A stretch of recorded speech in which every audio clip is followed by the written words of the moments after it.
Praise the lord. యేసుక్రీస్తు ప్రభువారి నామములో మీకందరికీ శుభములు కలుగునుగాక. ఈ దినం మనం వాక్యాన్ని ధ్యానించుకునే ముందుగా మనం ప్రార్థించుకుందాం. ప్రార్థనలో మీ ప్రతి అవసరత దేవుని యందు విశ్వాసం ఉంచి దేవుడు అద్భుతాలు ఆశ్చర్య కార్యాలు చేయగల శక్తిమంతుడని, అడుగు వాటన్నిటికంటే ఊహించు వాటన్నిటికంటే అత్యధికముగా అనుగ్రహింపగల దేవుడని మనం నమ్మి విశ్వాసంతో ఆయన సన్నిధిలో మనం మొరపెట్టినప్పుడు తప్పకుండా మన మొరను ఆలకిస్తాడు. మనకి అడుగు వాటన్నిటికంటే ఊహించు వాటన్నిటికంటే మనకి సమస్తము అనుగ్రహించే దేవుడు. కాబట్టి మనము హృదయపూర్వకంగా దేవుని సన్నిధి అనగా నీ హృదయమే నా ఆలయం అంటున్నాడు. అందుకని మన హృదయము దేవుని ఆలయం కాబట్టి మనం హృదయపూర్వకంగా పరిశుద్ధాత్మ శక్తితో మనము నింపబడి మనము ప్రార్థించినప్పుడు తప్పకుండా మనం అద్భుతాలు ఆశ్చర్య కార్యాలు అనుగ్రహింపబడతాయి దేవుడి యొద్ద నుంచి. అందుకని మనం మనస్ఫూర్తిగా దేవుని సన్నిధిలో మొరపెడదాం. మీరందరూ ప్రార్థనలో వీలున్న వాళ్ళంతా కూడా కళ్ళు మూసుకుని ఏకీభవించండి. కళ్ళు మూసుకోలేని స్థితిలో పనుల్లో ఉన్నవాళ్ళు వింటూ మనసులో ధ్యానించుకోండి. ఎలా చేసినా దేవుడు వింటాడు. కాబట్టి మీరు ఏ విషయంలో ఏ అవసరతతో మీరు ప్రార్థించినా తప్పకుండా దేవుడు అనుగ్రహిస్తాడని నమ్మి ప్రార్థించండి. మహాపరిశుద్ధుడైన దేవ, నీకే స్తుతులు స్తోత్రములు స్తోత్రములు వందనములు చెల్లిస్తున్నాం తండ్రి. అల్ఫా ఒమేగా అయిన దేవ నీకే స్తోత్రాలు ప్రభా. ఆదియు అంతము నీవే అయిన దేవానికే స్తోత్రాలు. స్తుతులపై ఆసీనుడవైన దేవానికే స్తోత్రాలు ప్రభా. తండ్రి, వేవేల దూతలతో నిత్యము పరమందు పరిశుద్ధుడు పరిశుద్ధుడు పరిశుద్ధుడు అని ఏ విధంగా స్తుతింపబడుతున్నావో దేవా, అలాగే భూలోకమంతా కూడా నేను స్తుతించాలని ఆరాధించాలని నిన్ను మహిమపరచాలని ఈ మానవులు నిర్మించుకున్నావయ్యా. నాయన, నువ్వు నిర్మించుకున్న మానవులు ప్రభా, నువ్వు ఈ లోకానికి వెలుగుగా వచ్చినప్పటికి కూడా నీ వెలుగులోనికి రాకుండా అపవాది చీకటి బంధకాల్లో బంధించి అయ్యా ప్రభా, ఇంకను నేను అపవాది బంధకాల్లో చిక్కుకొని అనేక సమస్యల్లో శోధనల్లో చిక్కుకొని ప్రభా నెమ్మది లేకుండా సమాధానం లేకుండా ఉన్నారయ్యా. నెమ్మది లేని కుటుంబానికి నెమ్మది కలుగునుగాక. అనారోగ్యంతో బంధింపబడిన వారందరూ యేసుక్రీస్తు ప్రభువారి నామములో ప్రతి ఒక్కరి అనారోగ్య బంధకాలు ఇప్పుడే విడిపోవునుగాక, ఇప్పుడే తెగిపడిపోవునుగాక. అయ్యా, ప్రతి బంధకాల నుంచి, శాప బంధకాల నుంచి, అప్పుల బంధకాల నుంచి, చీకటి నుంచి విడుదల యేసుక్రీస్తు నామములో ఇప్పుడే కలుగునుగాక. కుటుంబాల్లో నెమ్మది లేకుండా, పిల్లలతో నెమ్మది లేకుండా, భర్తతో నెమ్మది లేకుండా, భార్యలతో నెమ్మది లేకుండా, ఏ పరిస్థితిలో ఏ అపవాది ఏ బంధకాల్లో బంధించి కుటుంబాల్లో నెమ్మది సమాధానం లేకుండా చేస్తున్నాడో ప్రభా, అటువంటి అపవాది శక్తులను యేసుక్రీస్తు నామములో లయమైపోవునుగాక. అయ్యా, విశ్వాసంతో నీ పాదసన్నిధిలో మొరపెడుతున్న ప్రతి బిడ్డ అవసరతను మీరు తీర్చి ఉన్నందుకు నీకు వందనాలయ్యా. నీకే స్తోత్రాలు ప్రభా. అడుగు వాటన్నిటికంటే ఊహించు వాటన్నిటికంటే అత్యధికంగా ఇవ్వడానికి మీరు సిద్ధంగా ఉన్నారయ్యా. కానీ నాయన, నీ యొద్దకు వచ్చి నాయన అడగకుండా నీ మేళను పొందుకోలేని స్థితిలో అపవాది బంధకాల్లో ఉన్న ప్రతి ఒక్కరి బంధకాలు తెగిపోవునుగాక. నీ పాదసన్నిధిలో మొరపెట్టి తండ్రి నాయన ప్రతి ఒక్క బంధకాలను విడుదల పొందుకొని నీ రాజ్య వారసులుగా చేసుకున్నందుకు నీకు వందనాలు చెల్లిస్తున్నాం తండ్రి. ఇంకా నువ్వు ప్రభా చీకటిలో ఉన్నవారు నీ వెలుగు చూచుదురుగాక. నాయన సమాధానం కలుగునుగాక. ప్రతి కుటుంబానికి వెలుగు కలుగునుగాక, సమాధానం కలుగునుగాక. గర్భము నాయన తండ్రి మూయబడిన స్థితిలో ఉన్నటువంటి వారి ఇప్పుడు యేసుక్రీస్తు ప్రభువారి నామములో గర్భం తెరవబడునుగాక. గర్భఫలం నీవిచ్చు బహుమానమయ్యా తండ్రి. నీవిచ్చు బహుమానము నీ యొద్ద నుంచే మేము పొందుకోవాలి తండ్రి. ఈ లోకంలో ఎన్ని మందులు వాడినా, ఎన్ని దిక్కులు తిరిగినప్పటికి కూడా తండ్రి అయ్యా, నిన్ను అడగకపోతే ప్రభా సర్వాంతర్యామి సర్వసృష్టికర్తమైన నీ సన్నిధికి రాకుండా ఇంకా నువ్వు ప్రభు లోకం వైపు, మనుషుల వైపు, హాస్పిటల్ వైపు తిరుగుతున్నటువంటి బిడ్డలందరి మనోనేత్రాలు ఇప్పుడే యేసుక్రీస్తు ప్రభువారి నామములో తెరవబడునుగాక. సర్వ సంపదలు నీ యందే గుప్తమై ఉన్నాయని అయ్యా, సమస్తము నీ యొద్దనే ఉన్నాయని, సర్వానికి అధిపతివని, సర్వ సృష్టికి కారణభూతుడు అని గుర్తించే మనస్సు ప్రతి బిడ్డకు దయచేసి నీ పాద సన్నిధిలో మొరపెట్టి ప్రతీదీ కూడా నీ యొద్ద నుంచి పొందుకుని సంపూర్ణ సంతోషము, సమాధానము, రక్షణ పొందుకుని నీ రాజ్య వారసులుగా ప్రతి ఒక్కరూ నీ రాజ్య వారసులుగా ఉందురుగాక. అట్టి కృప, అట్టి దీవెన, అట్టి ఆశీర్వాదాలు నాకు, మా కుటుంబాలకు, సార్వత్రిక ప్రతి సంఘానికి ప్రతి కుటుంబానికి అనుగ్రహింపబడును గాక. అయ్యా సార్వత్రిక ప్రతి సంఘములో ప్రభు తండ్రి మీ యొక్క శ్రమల దినాలను ప్రభు లెంట్ డేస్ని జరిపించుకుంటూ ఉండగా అయ్యా ప్రభు ప్రతి సంఘాన్ని బలపరచండి. ప్రతి విశ్వాసిని నీ యొక్క ఆత్మశక్తితో నింపి ఒక్కొక్కరిని ఒక్కొక్క పాత్రగా సరిచేసి వాడుకోండి అయ్యా. నీ బలమైన ఆత్మశక్తితో ప్రతి బిడ్డను నింపి నీ రాజ్య వారసులుగా చేసుకుని ఈ లోకానికి వెలుగుగా ఉప్పుగా ప్రతి ఒక్కరిని దీవించి ఆశీర్వదించి వాడుకోమని నీ బలమైన హస్తం ఉంచి ఈ లోకానికి ఆశీర్వాదకరమైన బిడ్డలుగా తండ్రి నీ యందు విశ్వాసం ఉంచిన బిడ్డలందరూ కూడా ఫలించి నూరంతలుగా మీ యొక్క రాజ్యాన్ని స్థాపించుదురుగాక.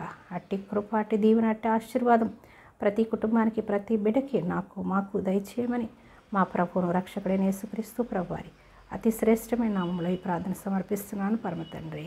Amen, amen. హల్లెలూయా, స్తోత్రం. ఈ దినాన్ని మనం ఈ దిన వాక్యం ఏమిటనగా అంశము మనుష్యులకు పాప విముక్తి ఎలా కలుగుతుంది.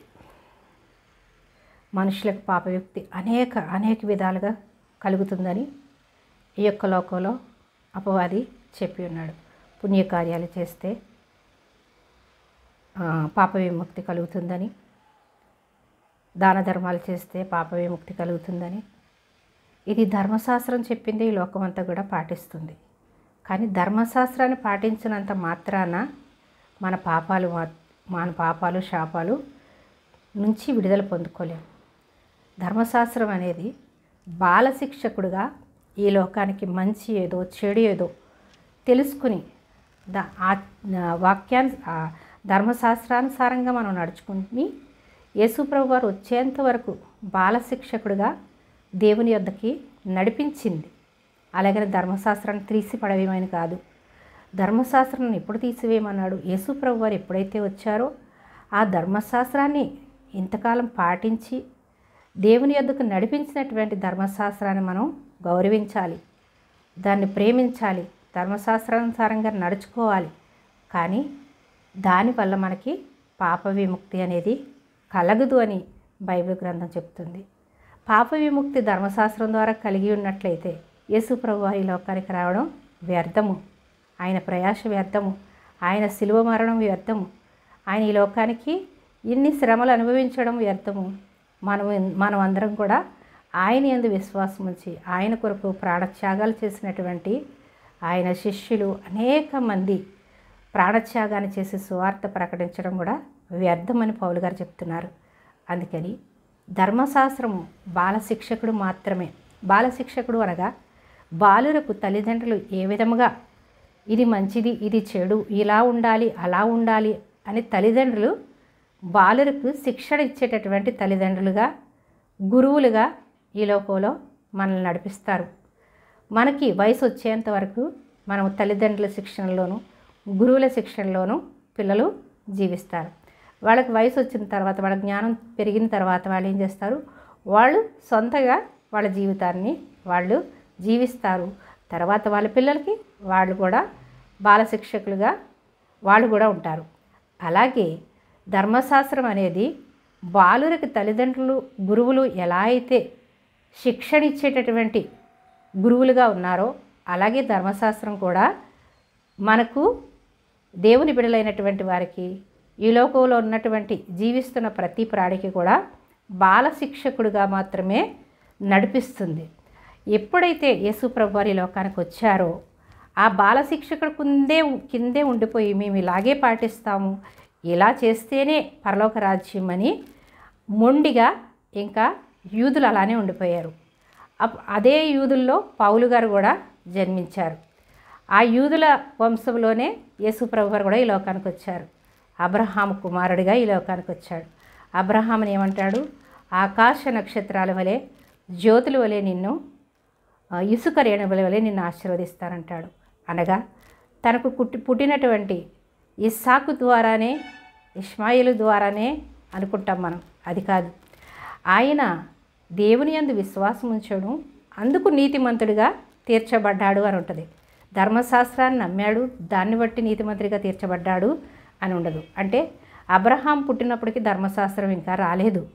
అబ్రహాం కొన్ని తరాలు అయిన తర్వాత మోషే ద్వారా తండ్రి అయినటువంటి దేవుడు ధర్మశాస్త్రాన్ని ఇస్తాడు. వీళ్ళ దారి తప్పి తొలగిపోతున్నారు, ఏది మంచో ఏది చెడో తెలియక నశించిపోతున్నారు. కాబట్టి ఈ ధర్మశాస్త్రాన్ని పాటించాలి అని చెప్పి మోషేతో వ్రాయిస్తాడు. పరిశుద్ధాత్మతో శక్తితో నింపబడి మోషే రాసినటువంటి ధర్మశాస్త్ర గ్రంథం పాత నిబంధన. అయితే ఆ ధర్మశాస్త్రాన్ని పాటిస్తూ మోషే మాకు ఇచ్చినటువంటి ఈ ధర్మశాస్త్రాన్ని పాటిస్తాం, అబ్రహాము పిల్లలు మేము అంటూ యూదులు మొండిగా మూర్ఖత్వంతో అలానే ఇంకా కూడా చాలామంది ఉండిపోయారని బైబిల్ గ్రంథం సెలవిస్తుంది.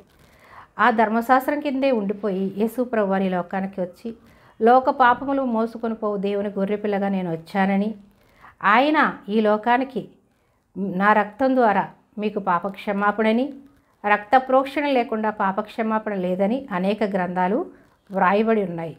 అది మనం అనేక విధాలుగా కోడుల రక్తం ద్వారా, మేకల రక్తం ద్వారా, గొర్రెల రక్తం ద్వారా, ఎద్దుల రక్తం ద్వారా అనేక మంది ఇంకా కూడా పాపక్షమాపణను ఇంకా కూడా పొందుకోవాలని వాటిని ఖండిస్తూ వాటిని వధిస్తూ దేవునికి వాళ్ళు ఇంకా కూడా అదే పాత నిబంధనలో ఉండిపోయారు. పరిశుద్ధుడు రక్తము చిందిస్తేనే పాపక్షమాపణని బైబిల్ గ్రంథంలో రాయబడి ఉంది. అలాగే పరిశుద్ధుడిగా ఎవరొచ్చారు? నీతిమంతుడిగా పరిశుద్ధుడిగా యేసు ప్రభువారు ఈ లోకానికి వచ్చారు. నీతిమంతుడు లేడు, ఒక్కడును లేడు అని దేవుని వాక్యం సెలవిస్తుంది. అనగా పాపములో పుట్టినటువంటి ప్రతి ఒక్కరు కూడా పాపులే. తల్లిదండ్రుల ద్వారా జన్మించినటువంటి ప్రతి ఒక్కరు కూడా పాపులే. ఎందుకంటే మానవుడు పాపములో పుట్టాడు, పాపములో జీవిస్తున్నాడు, పాపములోనే బ్రతుకుతున్నాడు. కాబట్టి మానవులకు పుట్టిన పిల్లలందరూ కూడా పాపులే అని అర్థం. అక్కడ పాపులు లేరు, నీతిమంతుడు లేడు, ఒక్కడును లేడు, అందరూ పాపం చేసి దేవుడు అనుగ్రహించి మహిమను పొందలేకపోతున్నారు. అంటే అదే వాక్యాన్ని మనం ఇంకా పట్టుకుని జీవించకుండా ఎప్పటి వరకున్నది యేసు ప్రభువారు ఈ లోకానికి వచ్చేంత వరకు మాత్రమే ఆ వాక్యం నెరవేర్చబడింది. యేసు ప్రభువారు ఈ లోకానికి వచ్చిన తర్వాత నీతిమంతుడైనటువంటి యేసయ్య మన కోసం ఈ లోకానికి వచ్చి ఆయన ప్రాణాన్ని మన కొరకు ప్రాణత్యాగాన్ని చేసి తన రక్తం మన కొరకు ఒక్క చుక్క లేకుండా కార్చి సిలువలో మరణించి మూడవ దినాన్ని మళ్ళీ మృత్యుంజయుడిగా లేచి నేను వెళ్ళు స్థలంలో మీరు కూడా ఉండులాగని మీకు స్థలాలను సిద్ధపరుస్తానని యేసు ప్రభువారు మనకు చెప్పి వెళ్ళి ఉన్నారు. మిమ్మల్ని నేను అనాథలుగా విడిచిపెట్టకుండా మీలో నా ఆత్మను ఉంచుతాను, పరిశుద్ధాత్మ మీకు తోడుగా ఉంటుంది, మీరు అనాథలు కాదు ఇక మీదట అని చెప్పి యేసు ప్రభువారు మనకి పరిశుద్ధాత్మను మనలో పెట్టి మనతో ఉంచి ఆయన పరలోకానికి వెళ్ళారు. అందుకని మనము అనాథలం కాదు. మీరు అనాథలుగా ఉండడానికి నేను ఇష్టపడను, మిమ్మల్ని నేను అనాథలుగా విడిచిపెట్టను, మీతో పాటు నేను ఉంటాను, నా ఆత్మను మీకు ఇచ్చి వెళ్తున్నానని ఆదరణకర్త అయినటువంటి పరిశుద్ధాత్మను మనకి ఇచ్చి వెళ్ళి ఉన్నాడు. అయితే ఇంకా పరిశుద్ధాత్ముడు ఈ లోకానికి వచ్చి మనలో ఉండి మనతో నడిపిస్తూ ఉన్నప్పటికీ ఈ లోకానికి వెలుగుగా యేసయ్య ఈ లోకానికి వచ్చినప్పటికీ నా వెలుగును చూడకుండా ఇంకా ఎంతోమంది చీకట్లో ఉన్నారు అని యేసు ప్రభువారు చెప్తున్నారు. అనగా ఈ లోకంలోనికి వెలుగు వచ్చాను, ఇంకను ఆ వెలుగులోనికి రాకుండా చీకట్లో ఉన్నారు అంటే అర్థం ఏంటంటే యేసయ్యే ఈ లోకానికి వెలుగు, నేనే మార్గము సత్యము జీవము అన్నాడు, నేనే ఈ లోకానికి వెలుగు అన్నాడు. నేను వెలుగు కాబట్టి నా యందు విశ్వాసం ఉంచిన మీరు కూడా ఈ లోకానికి వెలుగు ఉప్పు అని యేసు ప్రభువారు చెప్తున్నారు. అందుకని మనం ఎలా ఉండాలి? ఆయన వెలుగు కాబట్టి ఆయన వెలుగులోనికి మనం వస్తే ఆయన వెలుగుగా మనం వెలిగింపబడతాం. మనం వెలిగింపబడితే ఇతరులు మనం వెలిగిస్తాం. మనమే చీకట్లో ఉంటే ఇతరులు మనం ఎలా వెలుగులోకి నడిపిస్తాం? గుడ్డివారికి దారి చూపించలేరు కదా. అందుకని నా యందు విశ్వాసం ఉంచిన వారందరూ కూడా ఈ లోకానికి వెలుగుగా ఉప్పుగా జీవించాలి. నేను వెలుగు కాబట్టి నా వెలుగు మీలో ఉంది కాబట్టి ఆ వెలుగును లోకానికి చూపించారు కాబట్టి అందుకే మీరు లోకానికి వెలుగు ఉప్పు అన్నారు. అందుకని మనం ఏం చేయాలి? లోకానికి వెలుగుగా ఉప్పుగా మనం జీవించాలి. కానీ ఇంకా యేసు ప్రభువారు ఈ లోకానికి వచ్చిన ధర్మశాస్త్రం కిందే మనం ఉంటూ ఇంకా ధర్మశాస్త్రాన్ని పాటిస్తేనే మనం పరలోకి వెళ్తామని మనం ఇంకనూ ఆ ధర్మశాస్త్రం కిందే ఉండిపోతే మనము ఆయన వెలుగులోనికి ఇంకా రాలేదు, ఆయన రాజ్యానికి వారసులం కాలేము, మనం నీతిమంతులము కాలేము. నీతిమంతుడైనటువంటి యేసయ్య ఎందుకు నీతిమంతుడయ్యాడు? ఆయన పరిశుద్ధుడు కాబట్టి, దేవుని కుమారుడు కాబట్టి, దేవుని యొద్దనిచ్చినటువంటి ఆత్మ యేసుప్రభు వారు. ఆయన ఆత్మను మరియ కడుపులోనికి తండ్రి అయినటువంటి దేవుడు ఉద్భవించి ఈ లోకంలో మానవ రూపాన్ని దాల్చుకుని మన కొరకు మనకి దేవుని ఆయన మార్గంలో నడిపించడానికి, పరలోక రాజ్యానికి మార్గం చూపించడానికి యేసయ్య ఈ లోకానికి నరరూపం దాల్చాడు, మానవ శరీరాన్ని దాల్చుకున్నాడు. ఆయన 100% దేవుడు, 100% మానవుడిగా ఈ లోకానికి వచ్చాడు. కాబట్టి ఆయన దేవుడుగా మన కొరకు మానవుడిగా ఈ లోకానికి వచ్చి మిమ్మల్ని నేను అనాథలుగా విడిచిపెట్టను, నాతో పాటు మీరుంటారని యేసుప్రభు వారు మనకు నేర్పించి వెళ్ళి ఉన్నారు. కాబట్టి ఈ పరిశుద్ధ గ్రంథంలో వ్రాయబడిన ప్రతి మాట కూడా మనము విశ్వాసం ఉంచి ఆయన యందు మారుమనసు పొంది రక్షణ పొందుకుంటే ఆయనతో పాటు మనం ఉంటాం. అంతేకాని ధర్మశాస్త్రం కిందే ఉంటూ ఈ మంచి పనులు చేయడం ద్వారా, ఈ పుణ్యకార్యాలు చేయడం ద్వారా మనం పరలోక రాజ్యానికి వెళ్తాము అని ఇంకా మనము నమ్మకం కలిగి ఉంటే గనక అది అబద్ధం అంటున్నాడు. అందుకని ఇంకా అబద్ధంలోనే, ఇంకా చీకట్లోనే, ఇంకా అంధకారంలోనే ఉండకుండా యేసయ్య ఈ లోకానికి వెలుగుగా వచ్చాడని ఆయన యందు ఎవరైతే విశ్వాసం ఉంచి మారుమనసు పొంది రక్షణ పొందుకుంటారో వాళ్ళే పరలోక రాజ్య వారసులని యేసుప్రభు వారు మనకి చెప్పి ఉన్నారు, నేర్పించి ఉన్నారు, ఆయన చూపించి ఉన్నారు. ఆయన లోకానికి మానవుడిగా జన్మించడం నిజం, మానవుడిగా ఈ లోకంలో జీవించి మనకి నేర్పించడం నిజం, ఆయన మృత్యుంజయుడిగా ఆయన మరణించడం నిజం, ఆయన మృత్యుంజయుడిగా లేవడం నిజం, ఆయన పరలోకానికి ఎత్తబడడం నిజం, ఆయన మళ్ళీ తిరిగి రానే ఉన్నది కూడా నిజం. కాబట్టి ఈ నిజాన్ని ఇంకా మనం తెలుసుకోకపోయినట్లయితే మనం ఇంకా ఎక్కడున్నాం? ధర్మశాస్త్రం అనే దాస్యం కింద ఉండిపోయాం మనం. అంటే దాస్యత్వంలో ఉన్న వాళ్ళకి విడుదల లేదు.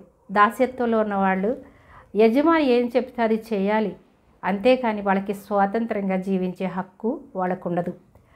అలాంటి దాస్యత్వం నుంచి మనల్ని విడిపించడానికి యేసయ్య ఈ లోకానికి వచ్చాడు. ధర్మశాస్త్రం అనేటటువంటి దాస్యపు అనే కాడి కింద మనం ఉండిపోవడము, ఆ పాపంలో జీవించి నశించిపోవడం, ఆ ధర్మశాస్త్రాన్ని పాటించలేక మనము అనేక పాపాలు శాపాలను పొందుకుని దాని ద్వారా మన మరణాన్ని పొందుకోవడం, ఆ మరణం ద్వారా అపవాది చేతుల్లోకి వెళ్ళిపోయి మనం నరకానికి వెళ్ళిపోవడం, పాపం ద్వారా అపవాది చేతుల్లోకి వెళ్ళిపోతాం.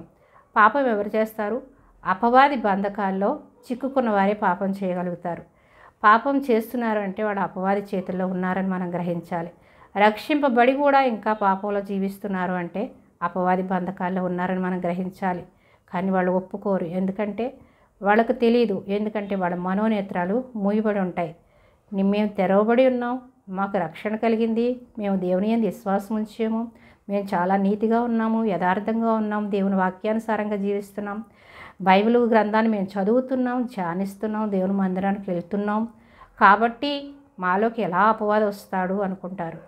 కానీ అపవాది రక్షింపబడిన వారిని సహా కూడా మోసపుచ్చుతాడు. ఆ మోసంలో ఉన్నాము అని మనం గ్రహించాలంటే ఈ లోక సంబంధమైన తలంపులు, ఆలోచనలు కలిగి మనం జీవిస్తున్నామంటే అపవాది మనల్ని బంధించిందని మనం గ్రహించాలి. రక్షింపబడిన వారికి ఈ యొక్క వాక్యం ఎంతగానో బలపడతారు. అలాగే రక్షింపబడి ఇంకా మనం పాపంలో, కోపంతో, అసూయతో, కక్షలతో, ద్వేషాలతో ఇతరులకు క్షమించలేని స్థితిలో మనం ఉన్నాము అంటే అపవాది బంధకాల్లో ఉన్నామని మనం గ్రహించాలి. ఎందుకంటే అనుభవపూర్వకంగా నన్ను దేవుడు దర్శించి మాట్లాడి నన్ను మార్చుకున్నటువంటి నా దేవుడి కొరకు నేను సాక్షిగా వాడబడాలని మాటలు చెప్తున్నాను. ఎందుకంటే తండ్రి అయినటువంటి దేవుడు మనోనేత్రాలు మూసివేస్తే ఏ ఒక్కరు కూడా తెరుచుకోలేరు. ఎందుకంటే తండ్రి వాళ్ళని ఏర్పరచుకుంటే తప్ప యేసయ్య దగ్గరికి ఎవరూ రాలేరని దేవుని వాక్యం సెలవిస్తుంది. ఏర్పరచుకున్న బిడ్డలనే అపవాది బంధిస్తాడు. ఎందుకంటే వాళ్ళు స్వర్గానికి వెళ్ళడం, పరలోకానికి వెళ్ళడం అపవాదికి ఇష్టం లేదు. కాబట్టి ఏర్పరచుకున్న బిడ్డల్ని అపవాది అనేక తప్పుదారుల్లో నడిపిస్తాడు. దేవుని మార్గంలోంచి తప్పించాలని అనేక విధాలుగా ప్రయత్నిస్తూనే ఉంటాడు. మనం విడవకుండా దేవుని యందు పరిపూర్ణమైన విశ్వాసంతో ఉండి ప్రార్థనా ఆత్మతో మనం నింపబడి ఉంటే ప్రార్థన ద్వారా మాత్రమే మనం జయిస్తాం తప్ప దేని వల్ల కూడా మనకి విడుదల ఉండదు. ఎన్ని పుణ్యకార్యాలు చేయండి, ఎన్ని మందిరాలకు వెళ్ళండి, ఎంత వాక్యం వినండి, కానీ నీలో మార్పు రాదు. ఎందుకంటే ప్రార్థన లేకుండా నువ్వు ఎన్ని పుణ్యకార్యాలు చేసినా, దేవుని యందు విశ్వాసం ఉంచకుండా దేవుని వాక్యాన్ని విన్నా నీలో మార్పు రాదు. అపవాది నిన్ను విడిచిపోడు. ఎప్పుడు విడిచిపోతాడంటే ప్రార్థన. నాకు సహాయం చేయి ప్రభువా, నేను ఏ పాప బంధకాల్లో ఉన్నానో, నేను నా మనోనేత్రాలు మూయబడి ఎలాంటి బంధకాలు నన్ను బంధించి ఉన్నాయో నాకు గ్రహింపు దయచేయి ప్రభువా. నేనేం చేస్తున్నానో నాకు తెలియచేయండి. నా తలంపులు, నా ఆలోచనలు నీవే అయి ఉండాలి, కానీ లోక సంబంధమైనవి ఉండకూడదు అని మనం దేవుని యొద్ద మొరపెట్టినప్పుడు దేవుడు మనల్ని విడిపిస్తాడు తప్ప, మనం ఎంతో భక్తిగా ఉన్నాం అనుకుంటూ ప్రతి వారము దేవుని మందిరానికి వెళ్తున్నాము, వస్తున్నాము, చాలా విశ్వాసంగా ఉన్నాము అనుకుంటూ మనం మోసపోకూడదు, అపవాది చేతిలోకి వెళ్ళిపోకూడదు. అయితే మనం ఏం చేయాలి అని అడిగితే కనుక ప్రార్థన. ఏమి చేయలేకపోయినా ప్రార్థన చేయడం అనేది ప్రతి మానవుడికి కూడా దేవుడు నేర్పించాడు. పాటలు పాడలేకపోవచ్చు, వాక్యాన్ని బోధించలేకపోవచ్చు, సువార్త ప్రకటించలేకపోవచ్చు, కానీ మూలుగులతో కూడినటువంటి ప్రార్థన దేవుడు మనలో పరిశుద్ధాత్మను బట్టి ప్రార్థన చేయిస్తాడు. మన అవసరతను దేవుని సన్నిధిలో పెట్టడమే, ఆయన్ని అడగడమే ప్రార్థన. తల్లిదండ్రులు మనం ఏం అడుగుతాం? నాకు ఇది కావాలి మమ్మీ, ఇది కావాలి డాడీ అని ఎలా అయితే పిల్లలు తల్లిదండ్రులను అడుగుతారో, అలాగే మన తండ్రి అయినటువంటి దేవుడు, మనల్ని పుట్టించిన దేవుడు మనకి ఉన్నాడు, నన్ను విడిపించగల శక్తిమంతుడు దేవుడు మాత్రమే అని ఎవరైతే విశ్వాసం ఉంచి ప్రార్థిస్తారో తండ్రి అయిన దేవుడు యేసు ప్రభు వారి యొక్క కృపలో మనము విడుదల పొందుకుంటాం. కృపామయుడు, ప్రేమామయుడు, సర్వశక్తిమంతుడు, సత్యస్వరూపి కాబట్టి ఆయన కృపలో మనం జీవిస్తున్నాం తప్ప ధర్మశాస్త్రాన్ని పాటించినంత మాత్రాన పాప విముక్తి, శాప విముక్తి కలగదు. ఆయన కృప ద్వారా మనల్ని ఈ లోకంలో జీవింపజేస్తున్నాడు. ఇంకా మనం పాపాలు చేస్తున్నా, ఇంకా అనేక విధాలుగా తప్పిపోయి తొలగిపోయి జీవిస్తున్న రక్షింపబడిన వారు, రక్షణ పొందని వారు ఇంకా అనేకమైన బంధకాల్లో, పాప శాపాల్లో ఉన్నప్పటికీ కూడా ఆయన కృప చూపిస్తూ, మన ఎడల దయ చూపిస్తూ మనల్ని సజీవ రెక్కల్లో ఉంచి నడిపిస్తున్నాడు. అంటే కేవలం ఆయన కృపను బట్టి, ఆయన దయను పెట్టి మాత్రమే మనం జీవిస్తున్నామని మనం మర్చిపోకూడదు. మనం ఆశీర్వదించబడ్డాము అని మనం గర్వంతో ఉండకూడదు. ఆశీర్వదించబడకపోయినా ఆయన కృప ఉంటేనే మనం జీవించి ఉంటాము, ఆయన కృప ఉంటేనే మనం ఆరోగ్యంగా ఉంటాము అని మనం గ్రహించుకుని ఆరోగ్యం కొరకు, మనము జీవిస్తున్న జీవితం కొరకు ఎప్పుడు కూడా కృతజ్ఞత కలిగి మనం జీవించాలి. అంతేకాని నాకేమి ఇవ్వలేదు కదా, నేను ఎందుకు ఆయన నమ్ముకోవాలి అని మనము దేవుని మీద కోపగించేవారిగా మనం ఉండకూడదు. ఎందుకంటే ఆయన కృపామయుడు. ఏ సమయంలో ఆయన కనికరము ఉంచి మనం ఎప్పుడైతే ఆయన సన్నిధిలో అడుగుతామో ఆయన కనిపెడుతూ ఉంటాడు. నన్ను అడగకుండా ఉంటుందా, నా కుమార్తె నా దగ్గరికి ఎప్పుడు వస్తుంది, ఆయన చేతులు చాపి ఎదురు చూస్తూ ఉంటాడంట. తల్లిదండ్రులు కూడా అలాగే మన మీద ఎంత ప్రేమ చూపిస్తారు తల్లిదండ్రులు కనిపించే దేవుళ్ళు. యేసయ్య కనిపించకుండా పరలోకంలో ఉంటాడు. మనకి తల్లిదండ్రులు మన ముందే మనతోనే ఉంటారు, కానీ మనం గ్రహించుకోలేం. తల్లిదండ్రులు ఉన్నంతసేపు తల్లిదండ్రుల విలువ, గౌరవం తెలియదు. తల్లిదండ్రులు లేకపోయిన తర్వాత తెలుస్తుంది తల్లి తండ్రి ఎంతగా ప్రేమిస్తారు. ఈ లోకంలో నిన్ను ఎవరైనా ప్రేమిస్తున్నారు అంటే దేవుడు తర్వాత తల్లిదండ్రి మాత్రమే. అంత ప్రేమ ఇంకెవ్వరు కూడా నువ్వెంత వెతికినా దొరకదు. కాబట్టి తల్లిదండ్రులు ఉండగానే నువ్వు తల్లిదండ్రులు ప్రేమించాలి. పోయిన తర్వాత నువ్వెంత ఏడ్చినా వాళ్ళు రారు, ఎంత వాళ్ళని చూసుకుందామన్నా వాళ్ళు రారు. కాబట్టి తల్లిదండ్రులని గౌరవించాలి, ప్రేమించాలి. మనం ప్రాణంతో ఉండగానే దేవుని యందు విశ్వాసం ఉంచాలి. మనం ప్రాణంతో ఉండగానే ఆయన యందు విశ్వాసం ఉంచి మారు మనసు పొంది రక్షణ పొందుకుంటేనే మనం పరలోక రాజ్య వారసులుగా తీర్చబడతామని దేవుని వాక్యం స్పష్టంగా తెలియజేస్తుంది. అందుకే యేసు ప్రభువారు చెప్తారు, యోహాను సువార్త 17వ అధ్యాయంలో ఆయన ప్రార్థన చేస్తారు, నా యందు విశ్వాసం ఉంచిన నీ బిడ్డలు, నీవు నాకు ఇచ్చినటువంటి ఈ బిడ్డల్ని, నా సహోదరుల్ని నీకు ఇస్తున్నాను ప్రభు అని దేవుడికి అప్పగిస్తాడు. యేసు ప్రభువారు మధ్య వ్యక్తిగా మన మధ్య ఉండి, తండ్రికి మనకి మధ్య వ్యక్తిగా ఉండి ఆయన కృపను, ఆయన ప్రేమను మనకు చూపించి ఆయన మనం తప్పిపోకుండా మనల్ని కాపాడుతూ ఉండి తండ్రి చేతుల్లో పెట్టి వెళ్ళాడు. కాబట్టి మనము యేసయ్య యందు విశ్వాసం ఉంచినప్పుడు తండ్రి చేతుల్లో మనం ఉన్నామని నమ్మి మనం ఏమడిగినా ఇస్తాడని మనల్ని పరలోక రాజ్య వారసులుగా తన బిడ్డలుగా వారసులుగా మనల్ని పుత్రికలుగా మనల్ని చేసుకున్నాడని నమ్మి విశ్వాసంతో మనం ప్రార్థిస్తే సమస్తాన్ని మనం పొందుకుంటాం. కొన్ని శ్రమలు శోధనలు రావచ్చు.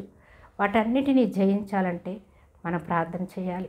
అపవాది శక్తులు యేసుక్రీస్తు నామములో లయమైపోనుగాక. నేనున్న బంధకాల నుంచి యేసుక్రీస్తు ప్రభువు నామములో విడుదల పొందుకునిగాక అని మనం అపవాదిని బంధించాలి. ఎందుకంటే మనకి ఆ శక్తిని దేవుడిచ్చాడు. అపవాదిని జయించే తాళపు చెవి పేతురు గారికి ఇస్తారు ఇక్కడ మత్తయి సువార్తలో. అయితే ఆ తాళపు చెవితో మనము అపవాదిని బంధించాలి.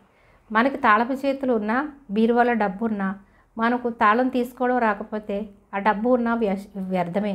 బ్యాంకులో డబ్బులున్నా, బ్యాంకులో డబ్బులు మనకు తీసుకోవడం రాకపోతే అది కూడా వ్యర్థమే.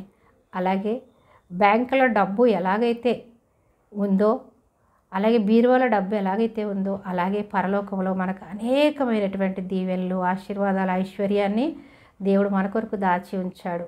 అవి ఎలా పొందుకోవాలి? ప్రార్థన ద్వారానే మనం పొందుకోవాలి. అపవాది శక్తులను ఎలా చేయించాలి? ప్రార్థన ద్వారానే చేయించాలి. ఆయన ఇచ్చిన అధికారం గల ఆత్మచేత మనము అపవాదిని జయించాలి.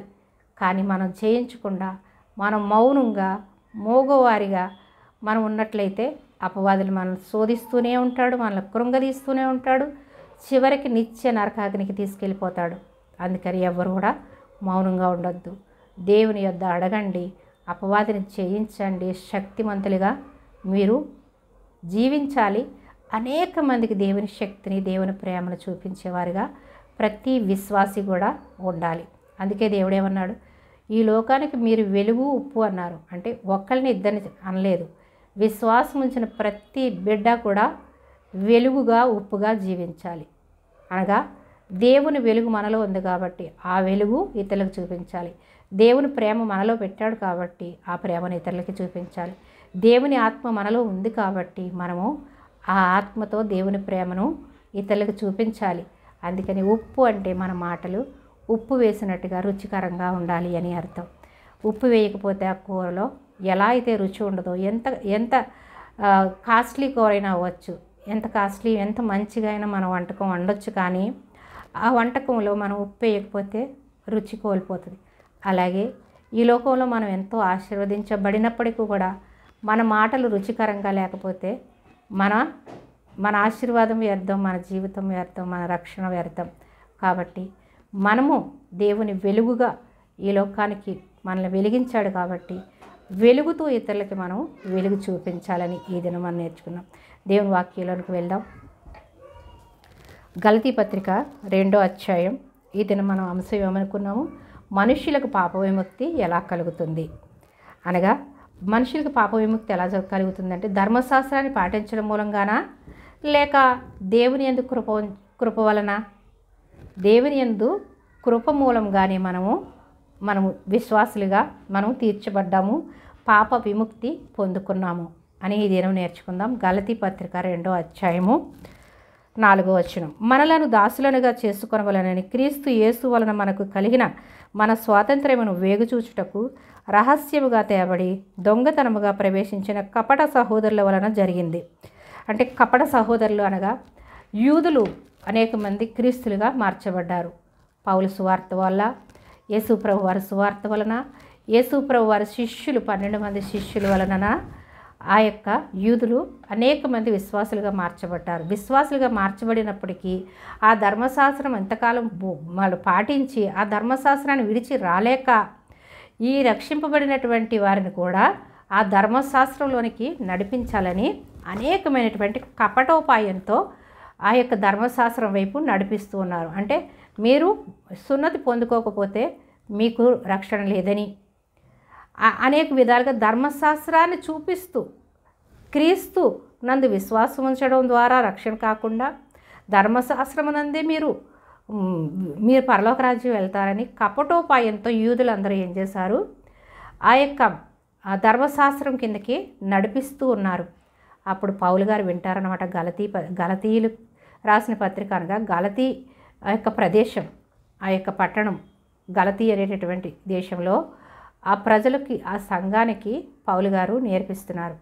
మీరు కపటోపాయం చేత వాళ్ళు యూదులు మిమ్మల్ని మార్చివేస్తున్నారు కాబట్టి మీరు ఆ ధర్మశాస్త్రం కిందకి మళ్ళీ వెళ్తే కనుక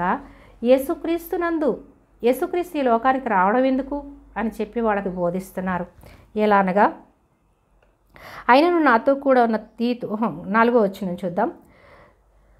గలతీ పత్రిక 2వ అధ్యాయం 4వ వచనం. మనలను దాసులనుగా చేసుకొనవలెనని క్రీస్తు యేసు వలన మనకు కలిగిన మన స్వాతంత్ర్యమును, క్రీస్తు యేసు వలననే మనకి స్వాతంత్రం కలిగింది.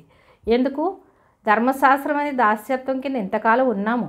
ఇది ఇలా చేయాలి, అది అలా చేయాలని చెప్పడమే తప్ప అది మనల్ని విడిపించదు. పాపాల నుంచి, శాపాల నుంచి విడిపించదు, పరలోక రాజ్యానికి చేర్చలేదు. కాబట్టి ధర్మశాస్త్రం అనేది ఒక దాస్యం కింద పోల్చి చెప్తున్నారు మనకి. అది దాసత్వం కింద మనం ఉన్నాము.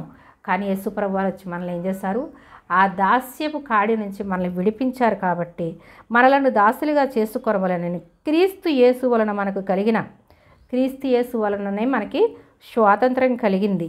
స్వాతంత్రమును వేగు చూచుటకు రహస్యముగా తేబడి దొంగతనముగా ప్రవేశించిన కపట సహోదరుల వలన జరిగింది.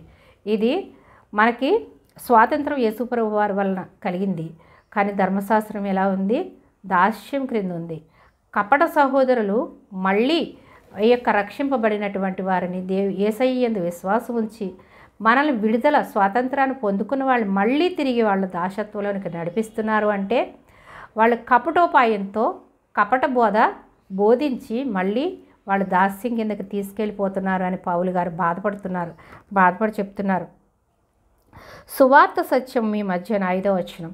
సువార్త సత్యం మీ మధ్యను నిలుచున్నట్లు మేము వారికి ఒక్క గడి అయినను లోబడటకు ఒప్పుకోలేదు. మేము సువార్త సత్యాన్ని మేము గ్రహించి ఉన్నాం కాబట్టి ఒక్క గడియ కూడా మేము వాళ్ళకి లోబడలేదు. ఎందుకంటే ఈ దేవుని సత్యము పౌలకి స్పష్టంగా తెలుసు కాబట్టి మేము ఒక్క గడియ కూడా వాళ్ళకి మేము లోబడలేదు అంటున్నాడు. అంటే దేవుని సత్యాన్ని గ్రహించిన వాళ్ళు ఆ యొక్క దాస్యం అనే కాడి కిందకి మళ్ళీ వెళ్ళలేరు. కాబట్టి నేను మనుష్యులకు కాదు నేను గౌరవించేది, నేను దేవుని వాక్యాన్ని నేను గౌరవిస్తాను, దేవుని వాక్యానికి నేను లోబడతానని స్పష్టంగా పౌలు గారు ఆ యొక్క గలతీయులకి, సంఘానికి నేర్పిస్తూ ఉన్నారు. ఒప్పుకొనలేదు. 6వ వచనం. ఎన్నికైన వారుగా ఎంచబడిన వారి యొద్ద నేనేమీ నేర్చుకోలేదు. ఎన్నికైన వారు అనగా ఎంతో పేరు ప్రఖ్యాతులు గాంచిన వాళ్ళు, ధర్మశాస్త్రం ఎంతో తెలిసిన వారు, ధర్మశాస్త్రాన్ని బోధించేవారు, ధర్మశాస్త్రాన్ని పాటించేవారు, అలాంటి వారు ఎన్నికైన వారుగా ఎంచబడిన వారి యొద్ద నేనేమి కూడా నేర్చుకోలేదు. వాళ్ళ ధర్మశాస్త్రం యొద్ద కానీ వాళ్ళ దగ్గర కానీ నేనేమి నేర్చుకోలేదు. ఎవరి దగ్గర నేర్చుకున్నానని చెప్తున్నారు? నేర్చుకొనలేదు. వారెంతటి వారైనా నాకు లక్ష్యం లేదు. వాళ్ళు ఎంత గొప్పవాళ్ళైనా అవని ఈ లోకంలో ఎంతో గనులవని, ఎంతో వాళ్ళు పేరు ప్రఖ్యాతులు గాంచి ఉండొచ్చు, ఎంతో జ్ఞానం కలిగి ఉండొచ్చు, ఎంతో ధర్మం కలిగి ఉండొచ్చు, ఎంతో పేరు ప్రఖ్యాతులు గాంచి ఉన్నతమైన స్థితిలో ఉండొచ్చు. కానీ నేను వారి యందు నేను లక్ష్యం ఉంచను. ఎందుకంటే దేవుని వాక్యాన్ని నేను స్పష్టంగా తెలుసుకుని ఉన్నాను. ఎందుకు? పరలోక రాజ్యాన్ని చూసి వచ్చినటువంటి పౌలు గారు 14 సంవత్సరాల క్రితం నేను పరలోకి వెళ్ళి చూసి వచ్చానని చెప్తాడు పైన 2వ అధ్యాయం గలతీ పత్రిక 2వ అధ్యాయం 1లో. అటు పిమ్మట 14 సంవత్సరములు అయిన తరువాత నేను తీతును వెంట పెట్టుకుని వచ్చాను. అంటే 14 సంవత్సరాల క్రితం నేను యేసుప్రభువారిని చూసి వచ్చానని చెప్పేసి ఎప్పుడు చెప్తారు? కొరింథీ 2వ పత్రిక 12వ అధ్యాయంలో ఆయన చెప్తారు. అదే మాట ఇక్కడ చెప్తున్నారు. 14 సంవత్సరాల క్రితం నేను వచ్చాను, తరువాత తీసుకుని వెంట పెట్టుకుని బర్నబాతో కూడా యెరూషలేమునకు తిరిగి వచ్చాను.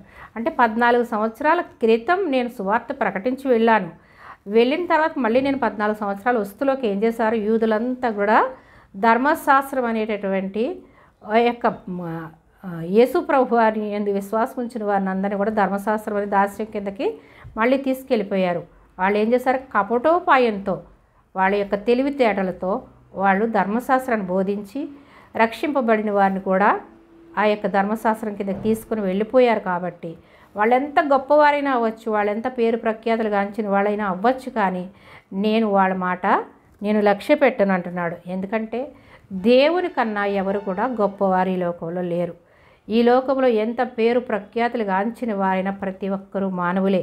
ఎందుకంటే పాపములో పుట్టారు, పాపములో జీవిస్తున్నారు, పాపముతోనే వాళ్ళు ఉన్నారు కాబట్టి ఆ పాపముతో ఉన్నటువంటి మానవుల్ని నేను లక్ష్య పెట్టను అని పౌలు గారు చెప్తున్నారు. ఎందుకంటే దేవుని సత్యాన్ని తెలుసుకున్నటువంటి వ్యక్తి, పరిశుద్ధాత్మ శక్తితో నింపబడినటువంటి వ్యక్తి, సమస్తము కూడా వ్యర్థము అని భావించినటువంటి వ్యక్తి, ఈ లోకంలో ఉన్నదంతా కూడా వ్యర్థము, మనం ఈ లోకంలో ఉండేది కొంతకాలమే అని గ్రహించినటువంటి వ్యక్తి, బ్రతుకుడు క్రీస్తే చావైతే నాకు మేలు అని అంత స్పష్టంగా చెప్పగలిగినటువంటి వ్యక్తి, యేసు ప్రభువారిని నేను పోలి జీవించాను, నన్ను పోలి మీరు నడుచుకోండి అనగలిగినటువంటి వ్యక్తి ఎవరైనా ఉన్నారు అంటే పౌలు గారి బైబిల్ గ్రంథంలో మనం చూడొచ్చు.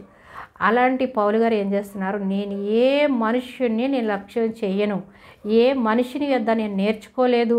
మనం అనుకుంటాం ఎంతో బైబిల్ గ్రంథాన్ని నేర్చుకోవడానికి అనేకమైనటువంటి ఏమంటారు బైబిల్ గ్రంథము ఇన్స్టిట్యూట్కి వెళ్ళి మనం నేర్చుకుంటూ ఉంటారు. బైబిల్ గ్రంథాన్ని సర్టిఫికేట్ తీసుకొని నేర్చుకుంటూ ఉంటారు. అలా నేర్చుకుని వచ్చి బోధ చేస్తారు. అది తప్పు అని కాదు, నేర్చుకోవచ్చు, క్షుణ్ణంగా తెలుసుకోవడం తప్పు కాదు. కానీ పరిశుద్ధాత్మ దేవుడు బయలుపరిస్తే కనుక మనకి ఏ సర్టిఫికేట్లు అవసరం లేదు, ఏ బైబిల్ ట్రైనింగ్లు అవసరం లేదని ఇక్కడ పౌలు గారే నేర్పిస్తున్నారు. నేను ఎవరి దగ్గర నేర్చుకోలేదని చెప్తున్నాడు. అంటే సర్టిఫికేటు ట్రైనింగ్ ద్వారా వచ్చేది కాదు. పరిశుద్ధాత్మ దేవుడు రాయించినటువంటి పరిశుద్ధ గ్రంథంలో ఉన్నటువంటి ప్రతి మాట కూడా పరిశుద్ధాత్మ దేవుడు మనకు బయలుపరిస్తే తప్ప ఏ ఒక్కడి హృదయం కూడా మార్చబడదు. కఠిన హృదయంతో, రాతి హృదయంతో ఉండి మనం విన్నప్పుడు మన హృదయంలోనికి ఆ వాక్యము వెళ్ళదు, విని విడిచిపెట్టేవారుగా ఉంటాము. అందుకని పరిశుద్ధాత్మ దేవుడు బయలుపరిచి నేర్పించినప్పుడు ఎంతటి వారైనా కూడా నేర్చుకోగలుగుతారు. ఎందుకంటే వీళ్ళు విద్య లేని పామరులు కదా, ఇంత జ్ఞానం ఎక్కడి నుంచి వచ్చిందని ఈ యూదులు ఆశ్చర్యపోతారు యేసుప్రభు వారి శిష్యులు చూసి. విద్య అవసరం లేదు, జ్ఞానం అవసరం లేదు, తెలివి అవసరం లేదు, చదువు అవసరం లేదు. పరిశుద్ధాత్మ దేవుడు బయలుపరిస్తే ఎవరైనా సువార్త ప్రకటించగలరు, ఎవరైనా దేవుని సేవ చేయొచ్చు, ఎవరినైనా దేవుడు వాడుకుంటాడని పౌలు గారు చెప్తున్నారు. అందుకని ఏ ట్రైనింగ్ లేకపోయినా పరిశుద్ధాత్మ దేవుడు బయలుపరిస్తే కనుక ఏ ఒక్కరైనా బోధిస్తారు. అందుకే విద్య లేని పామరులు ఎలా బోధిస్తున్నారు వాళ్ళు ఆశ్చర్యపోతారు. పరిశుద్ధాత్మ దేవుడు పరలోక మర్మాలన్నీ బయలుపరిస్తే ఎవరైనా సరే చదువు లేని వారు కూడా దేవుని వాక్యాన్ని ప్రకటించగలుగుతారు. లోక జ్ఞానంతో కాదు దేవుని పరిశుద్ధ గ్రంథాన్ని చదివేది, బోధించేది. పరిశుద్ధాత్మ దేవుడు మనకు నేర్పిస్తే తప్ప ఎవరు కూడా గ్రహించలేరు. ఈ లోక జ్ఞానంతో మనం ఏది కూడా నేర్చుకోలేము. పరిశుద్ధ గ్రంథం అనేది పరిశుద్ధాత్మ దేవుడు బయలుపరిస్తే తప్ప ఏ ఒక్కరికి కూడా అర్థం కాదు, అది హృదయంలోనికి వెళ్ళదు, మారు మనసు పొందలేరు, రక్షణ పొందలేరు. అందుకని పౌలు గారు ఏం చెప్తున్నారంటే ఆలోచన మళ్ళీ చదువుదాం. ఎన్నికైన వారిగా ఎంచబడిన వారి యొద్ద నేనేమీ నేర్చుకోలేదు, వారంతటి వారైనను నాకు లక్ష్యం లేదు. అంటే నాకే ట్రైనింగు లేదు, నాకు ఏ శిక్షణ లేదు, ఏ ఒక్క సర్టిఫికేట్ లేదు, నేను ఎవరి యొద్ద నేర్చుకోలేదు. ఎవరు నేర్పించారు? దేవుడే స్వయంగా పరిశుద్ధాత్మను ఆయనలో పెట్టి ఆ యొక్క పరలోక మర్మాలన్నీ కూడా బయలుపరిచి పరలోకానికి తీసుకెళ్ళి నేర్పించి పంపించారు. అలాగే ప్రతి విశ్వాసికి కూడా పరిశుద్ధాత్మ దేవుడు నేర్పిస్తే తప్ప హృదయంలోనికి నూరంతలుగా వాక్యం ఫలించదు. నూరంతలు ఫలించాలంటే పరిశుద్ధాత్మ దేవుడు సహాయం కావాలి. అందుకనే ప్రతి ఒక్కరు కూడా పరిశుద్ధాత్మ దేవా, నాలో ఉన్న దేవా, నాతో ఉన్న దేవా, నాకు బయలుపరిచి నాకు అర్థమయ్యే విధంగా వాక్యాన్ని నాకు నేర్పించు ప్రభువా అని మనం దేవుణ్ణి అడగాలి. అడిగి పొందుకుని మనం బలపడి ఇతరులని మనం బలపరిచేవారుగా, మన కుటుంబంలో ఉన్న మన పిల్లల్ని బలపరిచేవారుగా ప్రతి తల్లి ప్రతి తండ్రి ఉండాలి. ఈ లోక జ్ఞానం కాదు నేర్పించేది, ఈ లోక ధనమే శాశ్వతం కాదు. ఈ లోకంలో ఉన్న సమస్తము కూడా మనం ఇచ్చి దేవుణ్ణి మనం వాళ్ళకి పరిచయం చేయకపోతే తల్లిదండ్రులుగా వ్యర్థం మనం జీవించి కూడా. నిజ దేవుణ్ణి మనం పరిచయం చేయకుండా, పరలోకానికి వారసులుగా చేయకుండా, ఈ లోక ధనము, ఈ లోక చదువు, ఈ లోకమే శాశ్వతమైన పిల్లలకి మనం నేర్పించిన ఎడల వారి యొక్క ఆత్మను మనం ఎక్కడ నరకంలో మన చేతులారా మనమే పడవేసిన వారం అవుతాం. తల్లిదండ్రులుగా మనం చేయాల్సింది ఏంటంటే ఈ లోకంలో జీవించడానికి చదువు అవసరం, ఉద్యోగం అవసరం, జీవించడానికి బిజినెస్ అవసరం, పని చేయడం అవసరం. కానీ వీటన్నిటితో పాటు మనము దేవుని మార్గంలో నడిపించాలి, దేవుని ప్రేమను చూపించాలి. దేవుని యందు విశ్వాసం ఉంచి మనము రక్షింపబడి మన పిల్లలకి రక్షణనిచ్చి పరలోక రాజ్య వారసులుగా మనం పిల్లల్ని చేర్చాలి. అది తల్లిదండ్రులుగా మనం చేయాల్సింది. అంతేకాని ఈ దాస్యం అనేటటువంటి ధర్మశాస్త్రం కిందే ఉండిపోయి యేసయ్య ఈ లోకానికి వచ్చిన ఇంకా మనం గ్రహించుకోలేని అంధకారంలో మనం ఉండి మన పిల్లల్ని అదే అంధకారంలో జీవింపచేసేటటువంటి తల్లిదండ్రులుగా ఉన్న యెడల మనం ఈ లోకానికి రావడం వ్యర్థం. మన పిల్లల్ని ప్రయోజకులు చేశామని మనం తృప్తి పడడం తప్ప నిత్య నరకాగ్నికి అపవాది చేతుల్లో మనం పెట్టిన వారం అవుతాం. కాబట్టి ప్రతి తల్లిదండ్రులు కూడా గ్రహించుకోవాలి, మనం ఈ లోకంలో జీవించడానికి ఈ చదువు, ఈ జ్ఞానము ఎంత అవసరమో, పరలోక రాజ్యానికి వారసులుగా దేవునితో పాటు ఉండడానికి, నిత్య నరకాగ్ని తప్పించుకోవడానికి ఈ భూలోకంలో ఉండగానే మనము యేసయ్యందు విశ్వాసం ఉంచడము అంతకన్నా ముఖ్యమైనది. ముఖ్యమైనది ఏమన్నా ఉందంటే దేవుని యందు యేసయ్యందు విశ్వాసం ఉంచి మారు మనసు పొంది రక్షణ పొందితే మనం ఈ లోకంలో ఏమున్నా ఏమి లేకపోయినా ఆయన మనల్ని తప్పకుండా పోషించుకుంటాడు, రక్షించుకుంటాడు, ఆయన రాజ్యంలో మనల్ని ఉంచుతాడు. ఆకాశ పక్షులు చూడండి, అవి విత్తవు, కోయవు, కొట్టలో కూర్చుకోరు, అయినా వాటిని నేను పోషించట్లేదు అంటాడు. అలాగే మనం ఎప్పుడైతే ఆయన యందు విశ్వాసం ఉంచుతామో మన ప్రతి పనిలో మనతో ఉండి మనల్ని నడిపిస్తాడు, ఆశీర్వదిస్తాడు, రక్షిస్తాడు. మొదటగా చేయవలసింది ఏంటి? మనం దేవుని యందు విశ్వాసం ఉంచాలి. యేసయ్య యందు విశ్వాసం ఉంచి మనం ఏ పని చేసినా దేవుడు తప్పకుండా మనల్ని ఆశీర్వదిస్తాడు.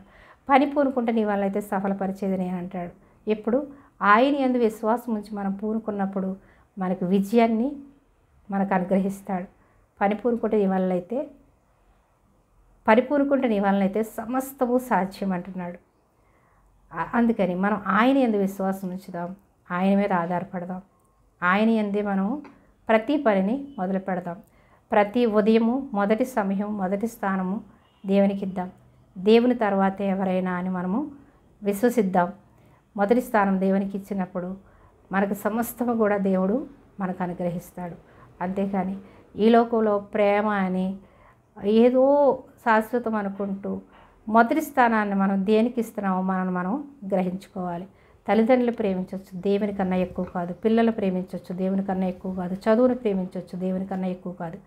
మొదటిగా దేవుని ప్రేమించి తర్వాత మిగిలిన వాటికి మీరు ప్రాధాన్యత ఇవ్వాలి అని దేవుని వాక్యం స్పష్టంగా చెప్తుంది. కాబట్టి మొదటి స్థానము, మొదటి సమయము దేవునికి ఇద్దాం.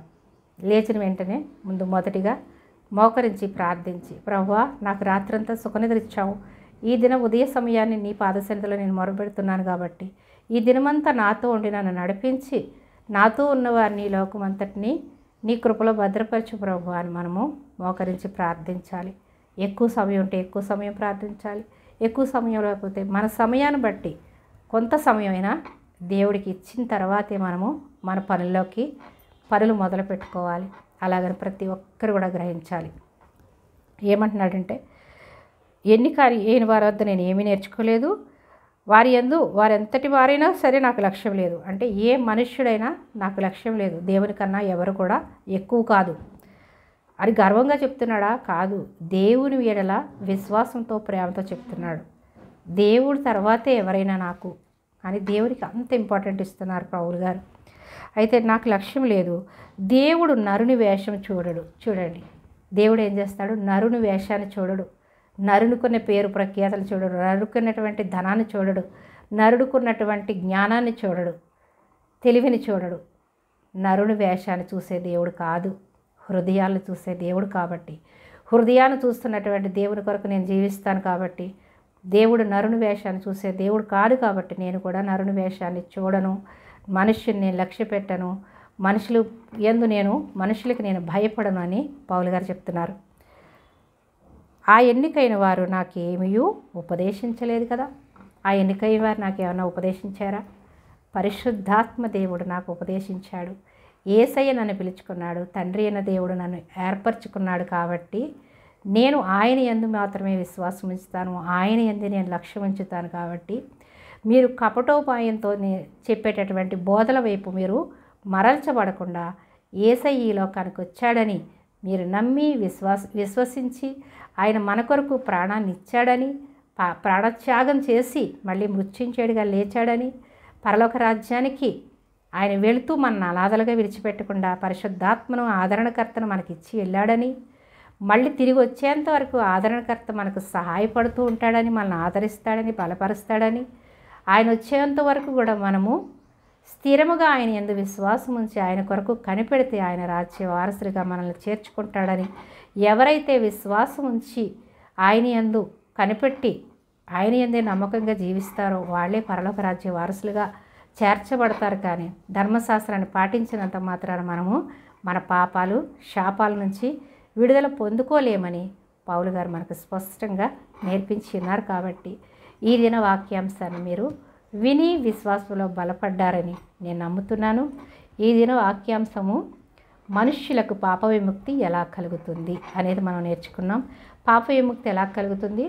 ధర్మశాస్త్రాన్ని పాటించడం మూలంగానా, లేక దేవుని కృప మూలంగానా?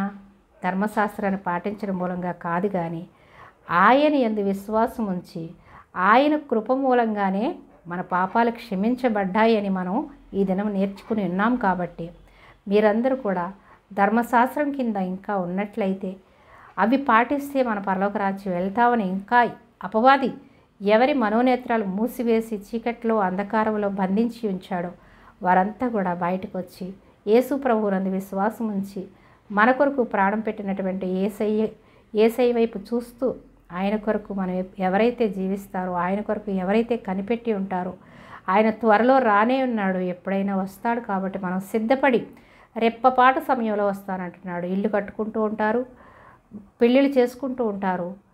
నేను దొంగ వలె వస్తానంటున్నాడు. రెప్పపాటులో వస్తాడు. రెప్ప కన్ను మూసి కన్ను తెరిచేలోపు రాగలడు యేసయ్య. అందుకని మనం విశ్వాసం ఉంచి ఆయన కొరకు మనం కనిపెట్టినప్పుడు మనము ఆయన రాకుండా ఈ లోకంలో మరణించినా మనం ఆయన వచ్చినప్పుడు మహిమ శరీరాన్ని దాల్చుకుని ఎత్తబడతాము. ఆయన మనం జీవంతో ఉండగానే వస్తే గనక జీవంతో ఉండగానే మనము ఎత్తబడతాం, మహిమ శరీరాన్ని దాల్చుకుని ఎత్తబడతామని మీరు నమ్మి ఏ సమయంలో వచ్చినప్పుడు కూడా నేను ఎత్తబడతాను అనేటటువంటి దృఢమైన విశ్వాసంతో మనము జీవించాలి. మనము ఎత్తబడే స్థితిలో ఉండాలి. మన పిల్లలు ఎత్తబడాలి, మన చుట్టూ ఉన్నవారు ఎత్తబడాలి, మన సంఘాలు ఎత్తబడాలని, ఈ లోకమంతా కూడా రక్షింపబడాలని ప్రతి విశ్వాసి కూడా ప్రార్థించాలని నేను మనవి చేస్తున్నాను. ఈ యొక్క వాక్యం మీ అందరి హృదయాల్లో భద్రపరచబడాలని, నూరంతలుగా ఫలించాలని మనం ప్రార్థన చేసుకుందాం. మహాగణుడివి, మహోన్నతుడివి, సర్వాంతర్యామివి, సర్వసృష్టికర్తమైన మా ప్రభువా, మా దేవా, మా రక్షక, నీకు స్తోత్రాలయ్యా, నీకు వందనాలు ప్రభా. మహాగణుడివి, మహోన్నతుడివైన దేవానికే స్తోత్రాలు ప్రభా. తండ్రి, ఈ లోకానికి నాయన తండ్రి మానవ రూపం దాల్చి ఈ మానవుడిని ఎంతగా ప్రేమించావయ్యా. నీ ప్రాణాన్ని ఇవ్వడానికి కూడా వెనుకాడలేదు ప్రభువా. ఈ మానవుడి కోసం నాయన ఎవరు ప్రాణం ఇస్తారు ప్రభువా?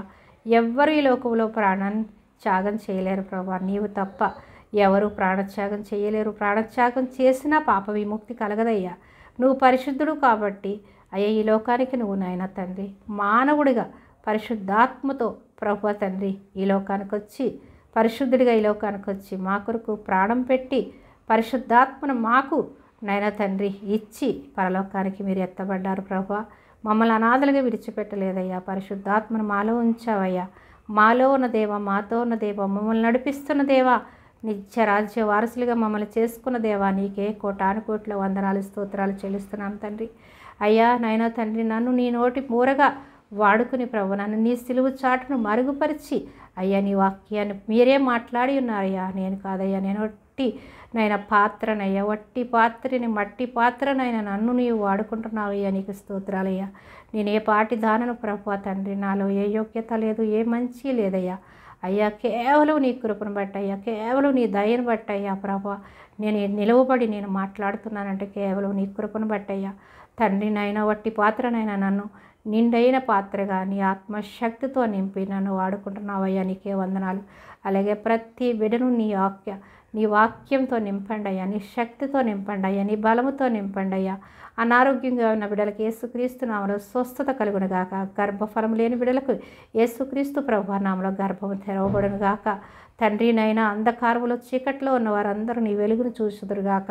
తండ్రి నాయన ఏ బంధకాల్లో ఉన్నప్పటికీ, అప్పుల బంధకాల్లో, శాప బంధకాల్లో, రోగ బంధకాల్లో, ఏ రోగ బంధకాల్లో ఉన్నప్పటికీ కూడా విడిపించగల శక్తిమంతుడు తండ్రి. అపవాది అనేక రకాలుగా అనేకమైనటువంటి సమస్యలతో, రోగాలతో బంధించి ఉన్నాడు ప్రభువా తండ్రి.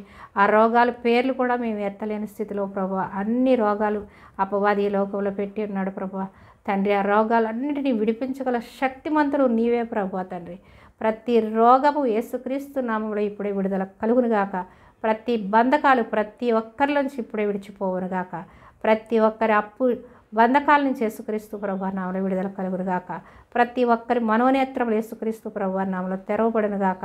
అంధకారము చీకటితో నింపబడినటువంటి దురాత్మ శక్తులన్నిటినీ నాయన తండ్రి మాలోంచి, మా కుటుంబాల్లోంచి, మా బిడ్డల్లోంచి, ఈ లోకంలోంచి, సంఘంలోంచి, ప్రజల్లోంచి ఇప్పుడే యేసుక్రీస్తు నామములో వేళ్లతో సహా పెరికి వేయబడి సముద్రంలో పడవేయబడునుగాక. అయ్యా, ఈ లోకానికి నీ వెలుగుగా, ఉప్పుగా మమ్మల్ని వాడుకుని ప్రభువా, ఈ లోకానికి అనేక మందికి ఆశీర్వాదకరంగా, దీవెనకరంగా మా జీవితాలు ఉన్నట్టు నీ బలమైన హస్తం ఉంచి మమ్మల్ని భద్రపరచండి ప్రభువా తండ్రి. ఈ లోకానికి వెలుగుగా మమ్మల్ని ఆశీర్వదించినందుకు, వాడుకుంటున్నందుకు నీకు వందనాలు చెల్లిస్తున్నాం తండ్రి. అయ్యా, విశాలమైన స్థలాల్లో విశాలమైన మందిరాలు ఇచ్చి అనేక మందిని రక్షణ మార్గంలో నడిపించేటటువంటి ప్రార్థన యోధులుగా, దివటీలుగా, శక్తివంతులుగా, బలవంతులుగా మమ్మల్ని అభిషేకించి బలపరిచి నీ సేవలో బలమైన సాధనాలుగా వాడుకోమని అయ్యా, జీసస్ క్రైస్ట్ గ్లోరీ మినిస్ట్రీని ప్రభువా నీకు మహిమకరంగా ఉండులాగిన ప్రభువా, అనేక ఆత్మలు రక్షింపబడేలాగిన ప్రభువా తండ్రి, నన్ను, నా పిల్లలని, తరతరాల్ని నీ సేవలో వాడుకుంటున్నందుకు నీకు వందనాలు చెల్లిస్తున్నాం తండ్రి. నీ బలమైన హస్తం ఉంచి నీ కృపతో మమ్మల్ని నింపి బలపరిచి నిండు నూరేళ్లు ప్రభా దీర్ఘాయుష్, ఆరోగ్యము, శక్తి, బలంతో ప్రతి బిడ్డను మమ్మల్ని దీవించి ఆశీర్వదించి నీ సేవలో బహుబలమైన సేవకులుగా మమ్మల్ని వాడుకోమని నీ బలమైన హస్తం ఉంచి బిడ్డలందరినీ ఈ ప్రార్థనలో ఎవరైతే ఏకీభవించి ప్రార్థిస్తున్నారో ప్రతి బిడ్డను నాయన తండ్రి ఈ లోక పాప శాప బంధకాల నుంచి విడిపించి నీ నిత్య రాజ్య వారసులుగా చేసుకున్నందుకు నీకే వందనాలు చెల్లిస్తూ సమస్త మహిమ, ఘనత, ప్రభావాలు మీరే పొందుకోమని నజరేయుడైన యేసుక్రీస్తు ప్రభువారి అతి శ్రేష్టమైన నామములో ఈ ప్రార్థన సమర్పిస్తున్నాను పరమ తండ్రి. Amen, amen, amen. హల్లెలూయా, స్తోత్రం. ఈ వాక్యాన్ని విని విశ్వాసములో మీరు బలపడ్డారని, ధర్మశాస్త్రం కింద ఇంకా ఎవరైనా ఉంటే కనుక క్రీస్తునందు, యేసుక్రీస్తు నందు మాత్రమే మనకి పాప శాప విమోచన, విడుదల అని ఆయన రక్తం ద్వారానే మనకి శాపాల నుంచి విడుదల, విమోచన కలిగిందని నమ్మి మారు మనసు పొంది రక్షణ పొంది ఆయన పరలోక రాజ్య వారసులుగా ప్రతి ఒక్కరూ బడతారని నేను విశ్వాసంతో ప్రార్థిస్తున్నాను. అలాగే మీరు విని బలపడినటువంటి ఈ యొక్క వాక్యాన్ని మీరు ఇతరులకి షేర్ చేయండి. అలాగే ఈ సువార్త పనిలో మీరు పాలుపంపులు పొందుకోవాలంటే ₹1 మీరు ఖర్చు పెట్టిన అవసరం లేదు. సువార్త ప్రకటించే వారికి మీరు సహాయపడండి అన్నారు దేవుని వాక్యం సెలవిస్తుంది. మీరు ప్రకటించలేకపోతే ప్రకటించే వారిని పంపించండి అన్నారు. దేవుడు మనకిచ్చినటువంటి ఈ యూట్యూబ్ ద్వారా సువార్త ప్రకటించే అవకాశాన్ని దేవుడే కల్పించాడు. కాబట్టి ఈ యొక్క వీడియోని మీరు విని అనేక మందికి షేర్ చేసి అనేక మందిని మీరు దేవుని రక్షణ మార్గంలో నడిపించాలని, అనేక ఆత్మల్ని మారు మనసు పొంది నిత్య నరకాగ్ని నుంచి తప్పించి పరలోక రాజ్య వారసులుగా చేయాలని మిమ్మల్ని వేడుకుంటున్నాను. అలాగే మీరు రక్త సంబంధికులకి, మీ స్నేహితులకి, అలాగే తెలియని వారికి, ఇంకా రక్షణ లేని వారికి, రక్షణ పొందుకున్న వారికి కూడా ఈ షేర్ చేసి రక్షణ పొందుకున్న వారు ఇంకా పరిపూర్ణమైన విశ్వాసంలో బలపడాలని, రక్షణ లేని వారు రక్షణ పొందుకోవాలని మనం ప్రార్థించాలి. అలాగే మన యొక్క సువార్త పనిలో ఏ ఒక్కరు ఏ సహాయం చేయగలుగుతారో ఆ విధంగా షేర్ చేసి మీరు సహాయపడి దేవుని సువార్తను ముందుకి నడిపించాలని, అనేక మందిని దేవుని రాజ్య వారసులుగా చేర్చాలని మిమ్మల్ని అందరినీ మనస్ఫూర్తిగా కోరుకుంటున్నాను. అంతవరకు మరొక వాక్యాంశంతో మళ్ళీ మనం కలుసుకునేంతవరకు తండ్రి అయినటువంటి దేవుని ప్రేమ, యేసయ్య యేసుక్రీస్తు ప్రభువారి కృప, పరిశుద్ధాత్మ దేవుని అన్యోన్య సహవాసము ఇప్పుడు ఎల్లప్పుడూ మనకు, మన పిల్లలకు, మన కుటుంబాలకు, సంఘాలకు, లోకంలో ఉన్న సార్వత్రిక ప్రతి సంఘానికి, ప్రతి దైవ సేవకులకు కుటుంబాలకు, ప్రతి విశ్వాసకి నిత్యము తోడై ఉండునుగాక. Amen, amen. Praise the lord.